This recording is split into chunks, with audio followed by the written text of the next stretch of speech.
अब कम किया है क्योंकि वो लॉलीपॉप पकड़ाना चाहते हैं जनता को। नहीं, मीडिया दिखा रहा है, मैं बिल्कुल मानती हूँ ये बात। ये डर हमें दिन भर कमजोर कर रहा है, अंदर ही अंदर हमें मार रहा है। आप लोग महिलाओं को आगे नहीं बढ़ने देना चाहते हैं। उन्होंने एक हमें गुलामी की ज़िंदगी दे दी है, जो हमने 1947 में एक मानसिक सोच से हमने आज़ादी पाई थी। की जुबान पे एक ही नाम है, भारत जोड़ो, राहुल गांधी अगले प्रधानमंत्री। मैं किसी बिल्कुल नहीं आ रहा घर में। मैं तभी आपसे कह रही हूँ, आप मुझसे नहीं, आप जनता से सवाल करिए। तोहफा कहाँ दिया? ये तो उनको किस बात का डर है, मुझे ये समझ नहीं आता कि केंद्रीय सरकार को किस बात का डर है जो इस बिल को 2024-25 के इलेक्शन के लिए पास नहीं किया जा रहा। 2029 में क्या उनको लगता है कि महिलाओं के आरक्षण होने से किस बात का खौफ आ रहा है उनको, और ये चीज़ मुझको समझ नहीं आती है। महिलाएं, जबकि ये सब जानते हैं कि जिस देश की महिलाएं डेवलप होती हैं, आगे होती हैं, आरक्षण जहाँ पर होता है वो देश भी तरक्की करता है, डेवलप हुई है ना। 9 साल में जिस तरीके से काम किया, वो कहते हैं महिलाएं खुश हैं, सबका साथ सबका विकास। महिलाएं कौन सी महिलाएं खुश हैं? मुझे तो यहाँ कोई भी महिला खुश नहीं दिखती है। कोई महिला खुश है क्या मोदी सरकार से? कोई महिला खुश नहीं है। इस सरकार में जो दिन देखने को मिले हैं, मुस्लिम महिलाओं के लिए भी उन्होंने काम किया है, चाहे वो 3 तलाक की बात हो, बहुत सारी। उन्होंने एक हमें गुलामी की ज़िंदगी दे दी है, जो हमने 1947 में एक मानसिक सोच से हमने आज़ादी पाई थी कि जो हम धार्मिक विवाद था उसको वो ख़त्म हो चुका था। वो धार्मिक विवाद आज 2023 में वापस पैदा हो चुका है। आप मुजफ्फरनगर केस देख लीजिए, जहाँ पर टीचर एक बच्चे की पिटाई करती है, उसको मुसलमान होने पर पिटाई होती है। आप मणिपुर वायलेंस देख लीजिए कि औरतों के साथ क्या दुर्व्यवहार हो रहा है। ये सब चीज़ें देखने को मिल रही हैं। डिमोनेटाइजेशन हमें इस सरकार में देखने को मिला। सिलेंडर रेट आप देख लीजिए, सब्जी के रेट देख लीजिए। क्या सब्जी किसी ने 250 रुपये कम भी तो कर दी मैम? अब कम किया है क्योंकि वो लॉलीपॉप पकड़ाना चाहते हैं जनता को कि अब 200 रुपये कम कर दो, लेकिन जो फिर 5 साल के बाद 500 रुपये बढ़ा देंगे अगर उनकी सरकार आती है तो। मैम खुश है मोदी के विकास से?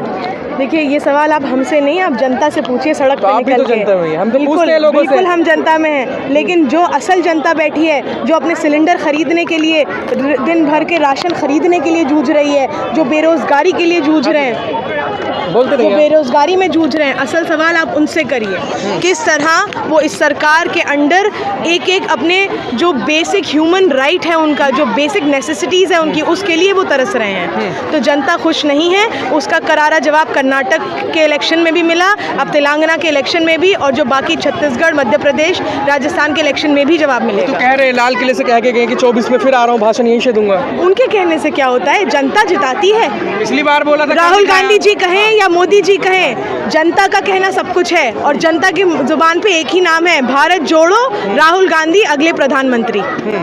क्यों चुनेंगे राहुल गांधी को लोग? देखिए, जिस तरह से पिछले 9 सालों में हालात, देश के हालातों से सब वाकिफ़ हैं। रिलीजियस इंटॉलरेंस हो गई है देश में बहुत ज़्यादा, बेरोज़गारी है, जॉब्स नहीं है, इन्फ्लेशन इस लेवल का जा चुका है। एक normal lower middle class family भी अपने घर का राशन लेने के लिए, अपने बेसिक बिजली, गैस, सरकार भी फ्री दे रही है मैम, कहने के लिए दे रही है। घरों में किसी बिल्कुल नहीं आ रहा घर में। मैं तभी आपसे कह रही हूँ, आप मुझसे नहीं, आप जनता से सवाल करिए।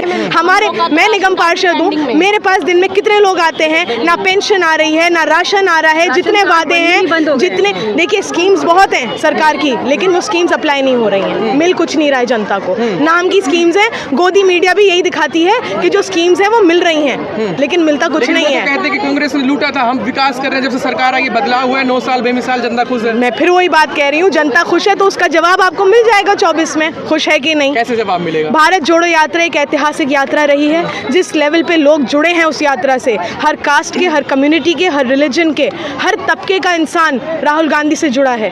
वो एक बहुत बड़ा साइन है कि लोग अब इस देश में एक बदलाव पा रहे हैं। गठबंधन हो गया है, कौन होगा प्रधानमंत्री? वो नाम तो वो तय नहीं कर पा रहे हैं।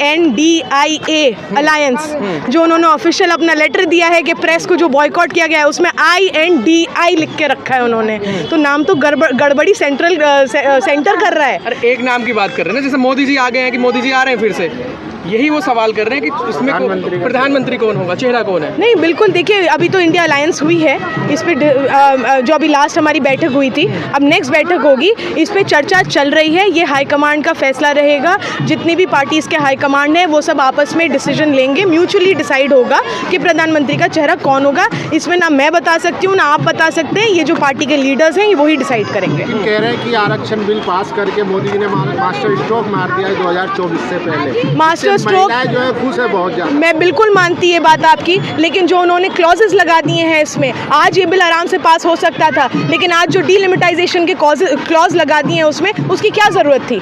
आप 24 में चाहते तो इस बिल को कर सकते थे, 24 का इलेक्शन इसी बिल के अंडर हो सकता था, लेकिन आपने इसको अगले 5-6 साल के लिए खींच दिया। आप औरतों के लिए भलाई चाहते ही नहीं, आप चाहते 2010 में राज्यसभा में हुआ था ये पास, आप तब भी लोकसभा में करवा सकते थे इसको। आप लोग महिलाओं को आगे नहीं बढ़ने देना चाहते हैं, सीधा सीधा सिंपल फंडा है। अभी भी इस बिल को क्लियर नहीं किया जा रहा है, कोई बड़ी बात नहीं है, पूरी आपकी मेजॉरिटी है। हम वेलकम कर रहे थे आपके इस डिसीजन को, हम आपके साथ खड़े थे इस डिसीजन में कि आप वुमेन रिजर्वेशन बिल लेकर आइए, लेकिन आप तब भी नहीं लेकर आए। तो इसमें वुमेन बिल रिजर्वेशन जो लाया गया है, ये वोट का पोलराइजेशन के लिए, महिलाओं की वोट के लिए। देखिए, इसमें बहुत चीज़ें हैं। औरतों को कहीं ना कहीं देखिए, अगर रिजर्वेशन होता है, जिसके हक में कांग्रेस सरकार हमेशा से रही है, रिजर्वेशन से औरतों को एक राइट मिलेगा। लोकसभा में जब आपकी क्वांटिटी बढ़ेगी, आप औरतों के राइट्स के लिए बात कर सकते हैं, औरतों की स्कीम्स के लिए बात कर सकते हैं। इसमें जो इन्होंने अभी एक बात निकल के और आ रही है कि उस रिजर्वेशन के अंडर और रिजर्वेशंस की मांग हो रही है कि SC ST या मुस्लिम औरतों की। ये टेक्निकलिटीज़ तभी हो सकती हैं जब आपका इंटेंशन साफ हो कि आप बिल लाना भी चाहते हैं कि नहीं। ये डिस्कशंस तो हाउस में तब होंगे जब आपको बिल लाने हों। आप डीलिमिटाइजेशन की बात करके ही बिल को कई साल के लिए अटका रहे हैं, तो इन बातों पे तो चर्चा क्या ही होगी फिर। लेकिन मीडिया तो दिखा रहा है कि मास्टर स्ट्रोक मारा है। गोदी मीडिया दिखा रहे हैं, मैं बिल्कुल मानती हूँ ये बात। गोदी मीडिया को हम लोगों ने, देखिए, हमने मीडिया को बॉयकॉट नहीं करा है, हमने किसी स्पेसिफिक चैनल को बॉयकॉट नहीं करा है। इंडिया अलायंस ने कुछ स्पेसिफिक जर्नलिस्ट को बॉयकॉट किया है, कुछ स्पेसिफिक एंकर्स को बॉयकॉट किया है, उनके पूरे चैनलों को नहीं बॉयकॉट किया है। कह रहे हैं कि ये भी प्रेस की आज़ादी पे एक हमला है। तो हम बाकी एंकर से हम बात करने को तैयार हैं, हम सारे चैनल्स पे जाने को तैयार हैं। क्योंकि डर की बात नहीं है, आप एक प्रोपेगेंडा, सवालों का जवाब नहीं दे पा रहे, आप एक प्रोपेगेंडा फैला रहे हैं। आप खुद बीजेपी के स्पोक्स पर्सन बन के बैठते हैं वहाँ पे, तो आपसे बात करना ना करना एक बराबर है।